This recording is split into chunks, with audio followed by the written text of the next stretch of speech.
Good evening and welcome. This is News First Primetime News coming to you live from our News First studio here in Colombo. I am Shaheen Jurongpati. A very good evening. I'm Mahina Bongso. We start off with a look at your headlines. Kumar Sangakkara appointed anti-drug drive brand ambassador. Mahanayaka of Askari chapter applauds the peaceful nature of the general election. ඒකට මම කල්පනා කරන එකම හේතුව නම් මේ වතාවේ අපිට ලැබිලා තියෙන ජනාධිපතිතුමා බොහොම වැදගත් බොහොම සාමකාමී කෙනෙක්. The Bishop of the Church of Ceylon says Sri Lanka witnessed the most peaceful election in its history.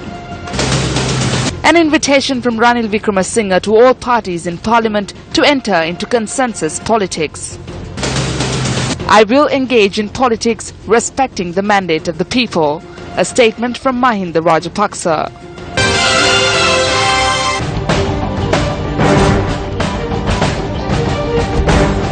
In your top story this evening, Sri Lankan cricketer Kumar Sangakkara was appointed as a brand ambassador of the National Dangerous Drugs Control Board this morning. The letter of appointment was handed over to Kumar Sangakkara by President Maithripala Sirisena at the President's official residence. Now that we ended the war and attained peace in this nation, it is imperative to create a good society. However, the spread of drugs became a menace to carry out this task. When I met with state leaders during my visits overseas, I made an appeal to seek their assistance in order to combat the illegal trafficking of drugs into this country. As a nation, we need to obtain assistance in the international arena in order to halt the trafficking of drugs, in order to successfully carry out this drug eradication program.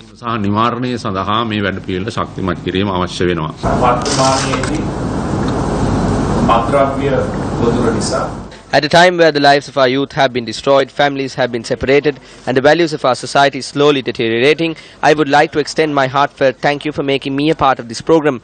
We need to stop the use of drugs if we need to nurture a generation of youth who are physically and mentally healthy and who are active.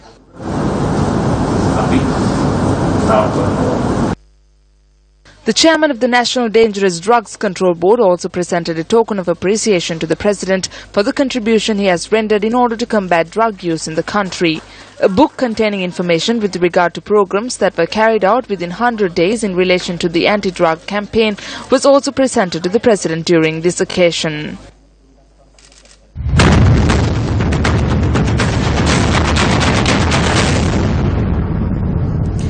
Preferential votes for the Colombo and Gampha districts were released in the wee hours of the morning.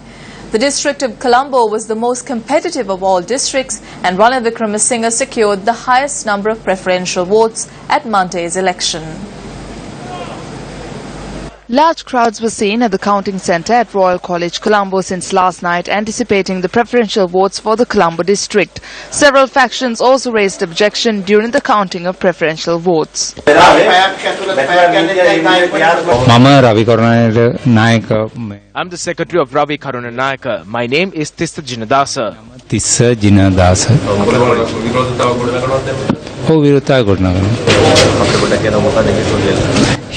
Based on the calculations that we made, Ravi Karunanayaka was placed second. But now there is a rumor that he is in third position. We are protesting against that. ප්‍රතිඵල සටහන් අනුව රවි කරුණානායක මන්ත්‍රීතුමා දෙවෙනි ස්ථානයේ හිටියේ. දැන් එතුමා තුන්වෙනි ස්ථානයේ කියලා හැඟීමක් තියෙන ප්‍රචාරයක් යනවා. ඒ ප්‍රචාරය පිළිබඳව අපි විරෝධතාවයක් ප්‍රකාශ කරනවා.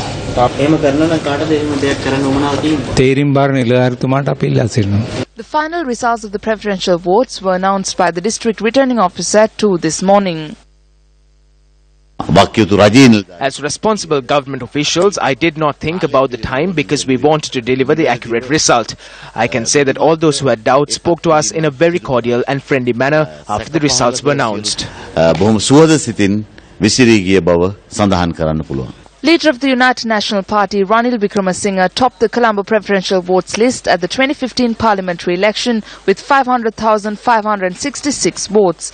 Sujiva Senasinghe came in second with 117,049 votes. Dr. Harsh De Silva obtained 114,147 votes, and Ravi Karunanayaka came in fourth with 111,394 votes. The others who secured a higher number of preferential votes for the UNP in order are partly Champika Ranawaka, S.M. Marika, Mujibur Rahman, Eran Vikramaratne, Vijayadasa Rajapaksa, Hirnika Premachandra and Mano Ganeshan. Vimal Weerawansa topped the preferential votes for the UPFA in Colombo with 313,801 votes. Uday Gamanpila came in second with 198,818 preferential votes for the UPFA. The others who secured a high number of preferential votes from the UPFA in order are Susil Premajanta, Dinesh Gunawardena, Bandula Gunawardena, Mohan Lal Grero and Gamin Lukge. Leader of the JVP, Anurukumara Disanayaka, secured 65,966 preferential votes for the JVP from the Colombo district. I came in second after the leader from the Colombo district. I take this as an honour vested in me by the people. I will use this respect for the future of the country. I wish to thank the people of Central Colombo and Colonaba for elevating me to the 6th position in the list, which includes the Prime Minister and other ministers. As youth parliamentarians, we hope to do our best for the people and the future generation.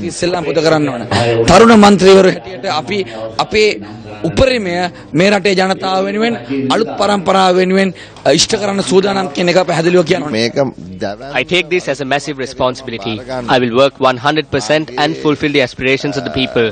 I make that promise to the people.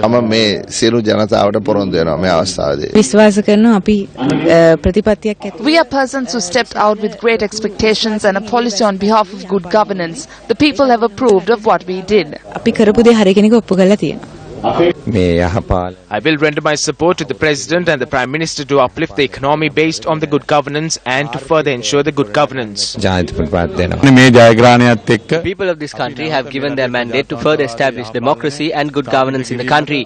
We will execute those tasks in the new parliament.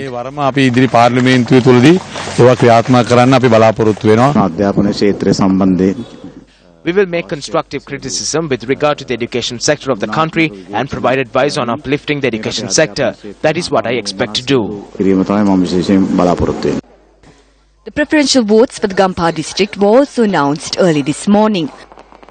Ranjan Ramanayak, who topped the UMP list, secured 216,463 votes. Arjuna Rantunga came in second with 165,890 votes. The others who secured a high number of preferential votes from the UMP from the Gampa were Ruwan Vijayawardena, Harshana Rajakaruna, Ajit Manna Peruma, John Amaratunga, Dr. Kavinda Jawardena, Chatura Senaratne and Edward Gunasekara.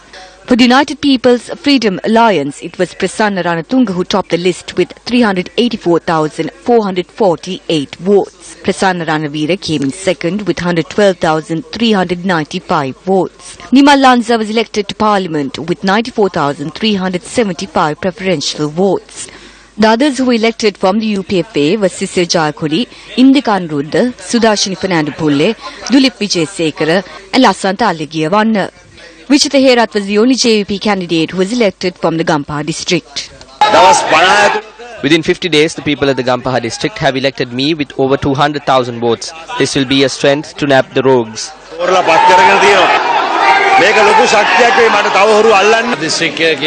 Gampaha is a UPFA stronghold. However, we were able to win this district.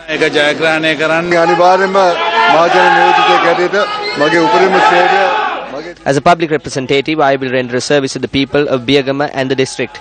We will continue with the development plans of Prime Minister Ranil Wickremesinghe and make my electorate and the Gampaha district victorious.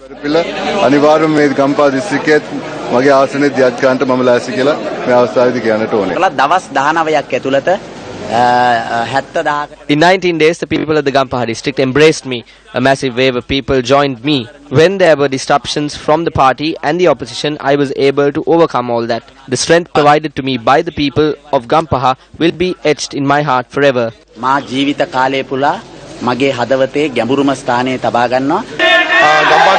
The people of the Gampaha district have voted for us, and I am thankful to them for voting for the party. Leader of the United National Party, Ranil Wickremesinghe, convened a media briefing today. Wickremesinghe was accompanied by his wife, Maitri Wickremesinghe, to the briefing. On August 17, the people of this country, exercising their franchise in the parliamentary election, confirmed the January 8th revolution and the good governance that we have started. We will carry this forward. As I will take oath as Prime Minister, and I have discussed with the President Maithripala Sirisena the need to take this concept forward, where we all build a consensus on our national policies. I have got a mandate to put before Parliament our plan so that we could arrive at a consensus and build a national framework within which we will do our politics. I want everyone to come together now. Think of the country. Think of the people. We can achieve unity, progress in this country if we work together for the sake of the people, and that they have indicated their preference.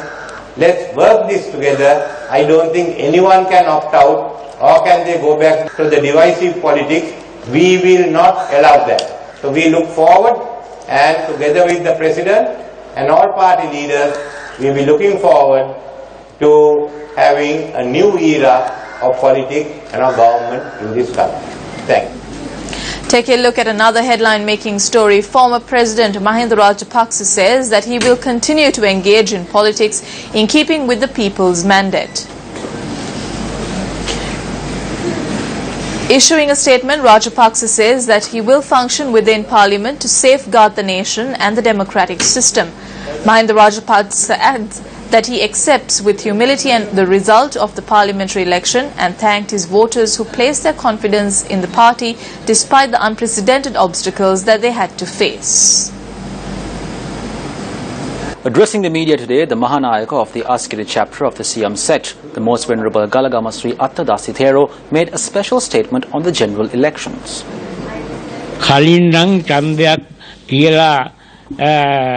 In previous elections, when a candidate won, a great deal of inconvenience was caused to the people.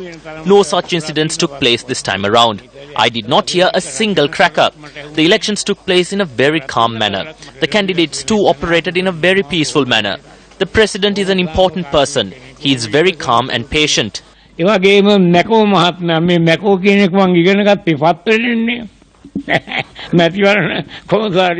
Elections Commissioner imposed strict regulations. All elected candidates should operate with cooperation once they enter Parliament. They need to work on the development of the country. Do not engage in unlawful acts. The opposition must support the government's operations.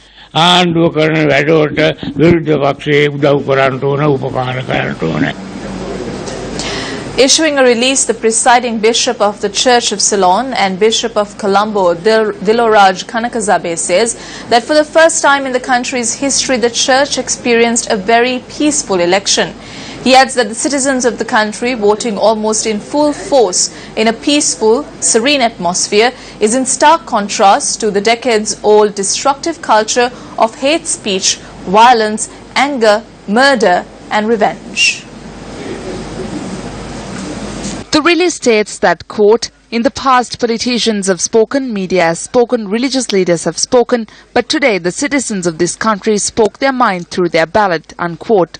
He stressed that, quote, the citizens' voice needs to be heard loud and clear and taken very seriously by the new government.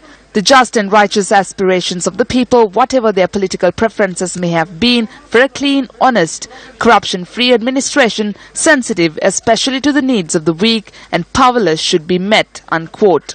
The release also notes that, quote, the government and parliament must join together with the president and civil society to transcend all differences and work in the long-term interest of the country and all its people, unquote. Convening a media briefing today, the National Movement for a Just Society commented on the post-election era.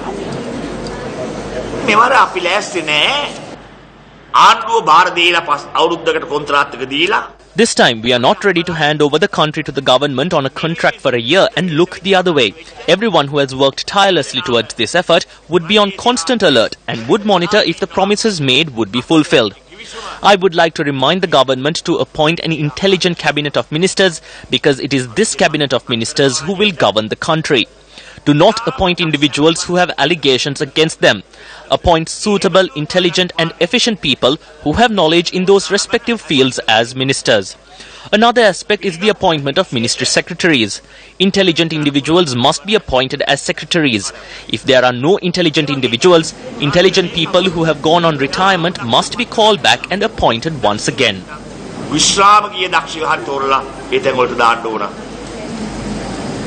The international community were quick to react to Monday's general election. UN Secretary General Ban Ki-moon has applauded the people of Sri Lanka for their peaceful and broad-based participation in Monday's parliamentary election.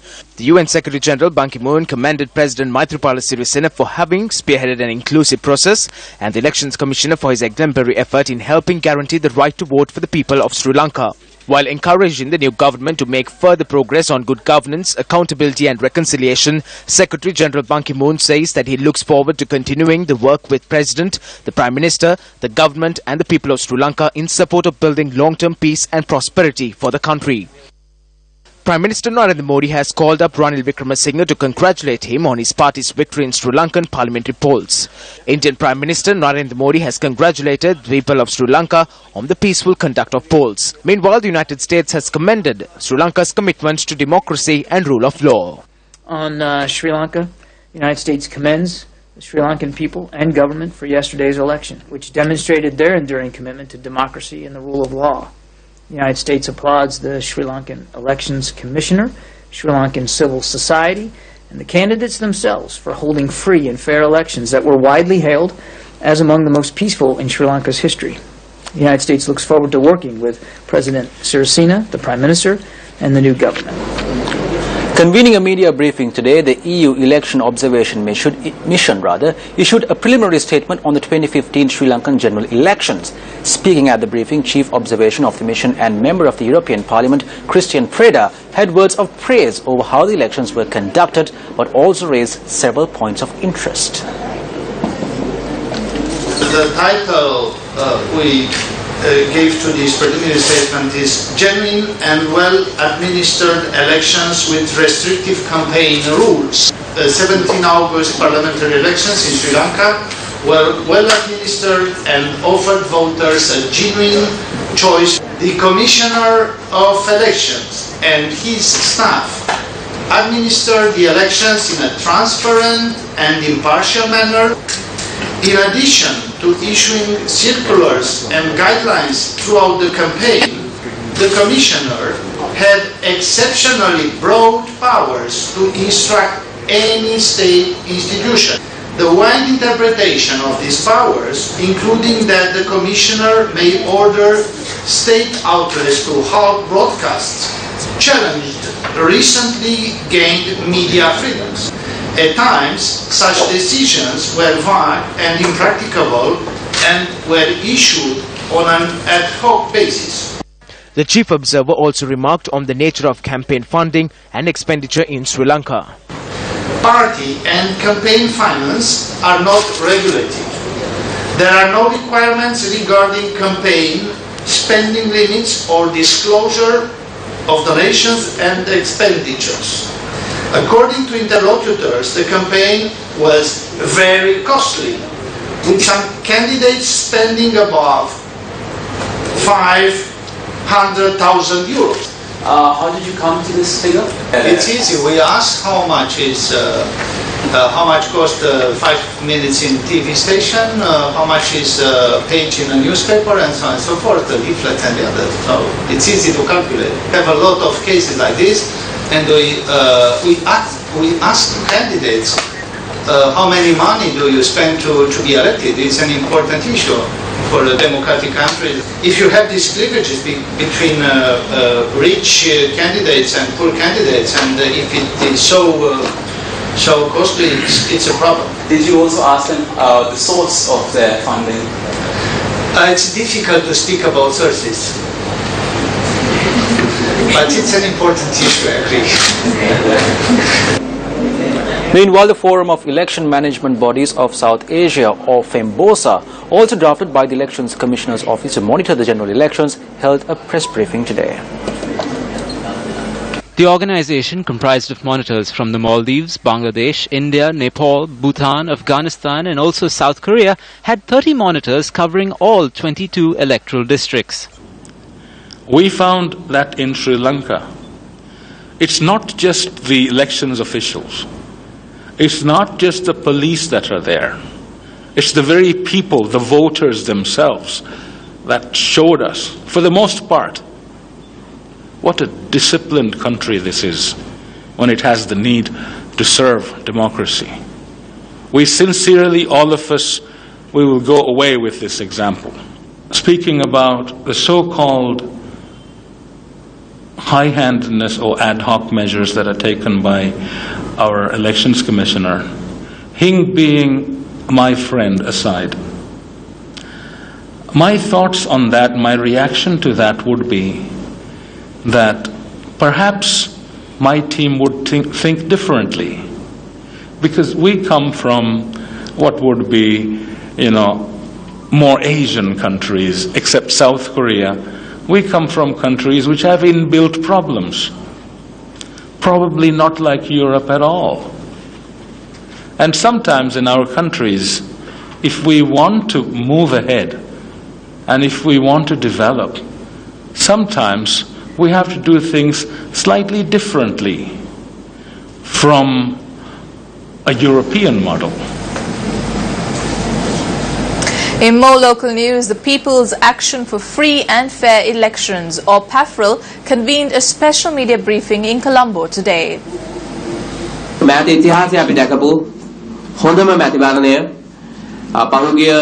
I think we can all undoubtedly accept that the parliamentary election conducted on the 17th of August was the most peaceful election held in recent history.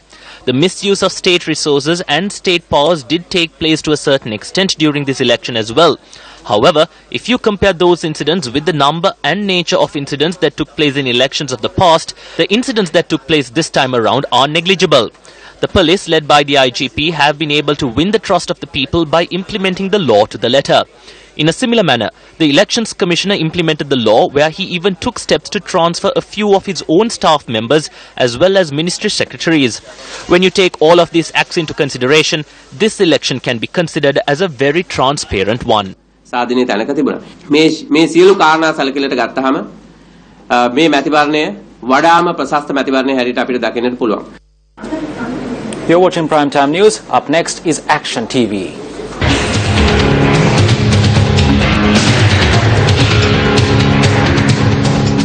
This is the fate of a family residing in the Navalayala area in Katugastara, a fate which the Kandy Municipal Council should be held accountable for. This house which they were residing in was constructed in the Mahavali Reserve in 2004. However, since then, the Municipal Council has continued to obtain taxes from them. This house, which is considered as illegal construction, was demolished without obtaining a court order, nor without giving any prior notice to its residents. The Municipal Council can take over a section of this land because they have the power in hand. But is it because we are destitute and humble that only our home was destroyed like this? The unlawful acts of the Kandy Municipal Council becomes abundantly clear when 1.5 kilometers away from the Municipal Council, where an alternate road is being constructed. This road is being constructed under this approval obtained in writing from the Mayor of Kandy on a plot of land belonging to the public, via the number 4 industrial zone of the Kandy Municipal Council. The individual who obtained the sponsorship of the Kandy Mayor 11 years ago and went to court making the Municipal Council as the respondent to construct this road. However, court rejected this individual's request, saying that permission cannot be granted to construct a private road through this land, which is a public land which comes under the purview of the Municipal Council. Despite this fact, not only has the Mayor of Kandy granted permission for this road to be constructed, he has also issued a letter saying that a number of jack trees in the area should be removed as it poses a threat to the public.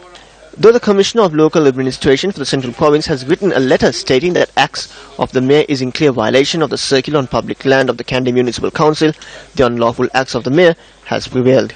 The construction of this road also does not prevent the security fence of this preschool, which is being run by the Municipal Council, to be taken apart. Hasn't the Mayor of Kandy, who is supposed to be acting as the caretaker of lands which comes under the purview of the Kandy Municipal Council, taken the law into his own hands in this matter? Governor of the Central Province, this is over to you.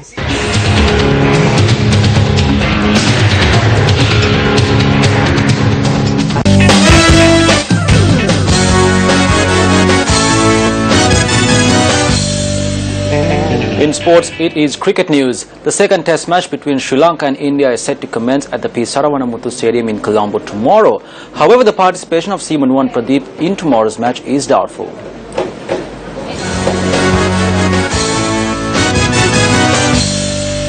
Both teams participated in their final practice session today. But, as I said before, we've, forgotten all about the last game because we have to move on. We just can't be thinking of the last game and cherishing about the last game for more than 2 weeks because we've got to move on. We're starting a fresh game tomorrow. We've got to start fresh. We've got to be positive from ball one and hopefully we can pull this through as well. Matthews also commented on paceman Dushmantha Chameera's fitness after he was left out following his injury during the test series against Pakistan. Yeah, unfortunately he got injured when he played the first game against Pakistan, but he's back and he's got a lot of pace. I mean, he bowls 145 plus consistently, so it's very exciting. He bowls with a lot of pace, so we are extremely happy to have him back fit. Sri Lankan cricketing legend Kumar Sangakkara, who began his test career in Galle 15 years ago, will play his final international test match tomorrow. It's going to be an emotional game for all of us. A great servant of Sri Lanka cricket, a great servant for the team, a great human being. I'm going to say goodbye to the team. We can't thank him enough for what he has done for Sri Lanka cricket and the team for over the past so many years. So we thank him truly and we wish him all the very best for his future endeavours. The best we could do is try and win the game so that we win the series, and that will be the best farewell ever for him. And we are trying our best to do that. So hopefully the boys are all prepared. We trained extremely hard in the past 2 days, even though we trained yesterday, but we trained extremely hard today on all aspects of the game, and we are ready to go. And that's wrap up Primetime News. Thank you very much for watching. I'm Shaheen Jurampati. And I'm Mahina Bongza. Good night.